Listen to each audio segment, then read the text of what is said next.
একটু হেঁটে আসলাম, ছাগল আমাকে ডাক দিল। ছাগলের কাছে গিয়ে গলার দড়িটা ধরে বসলাম। আমি ছাগলের দিকে তাকাইলাম, ছাগলও আমার দিকে তাকায় থাকলো। ছাগলের মাথায় হাত বুলিয়ে দিয়ে আবার ছাগলের দিকে তাকাইলাম, ছাগল আবার আমার দিকে তাকাইলো। ছাগলের চোখ দেখে বুঝতে পারলাম যে ছাগলের অনেক ক্ষুধা লাগছে, তাই আমের গাছে উঠে পড়লাম আমের পাতা পাড়ার জন্য। আম গাছে উঠে আমের ডাল ভেঙে নিয়ে নিচে টুস করে নেমে আসলাম, কারণ ছাগলের অনেক ক্ষুধা লাগছিল, আমের পাতাটা দিতে হবে, তাই ছাগলকে না দিয়ে গরুকে খাইতে দিলাম।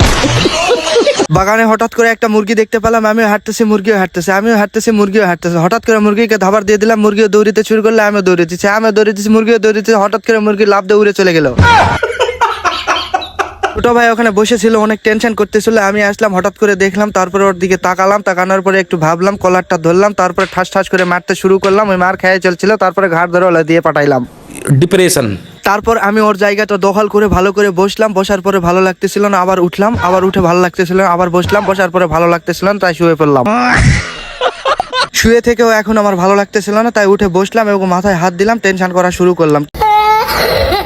কিছুক্ষণ পর দেখলাম ছোট ভাই তার বিশাল এক গ্যাং নিয়ে চলে আসলো আমার কাছে আসলো, কোনো কথাবার্তা না বলে আমাকে ধর বলে মারা শুরু করলো। ইচ্ছা মতো আমাকে উত্তম মাধ্যম কেলানোর পরে আমাকে ছেড়ে দিল এবং মাটিতে পড়ে গেলাম। তারপরে তারা চলে গেল।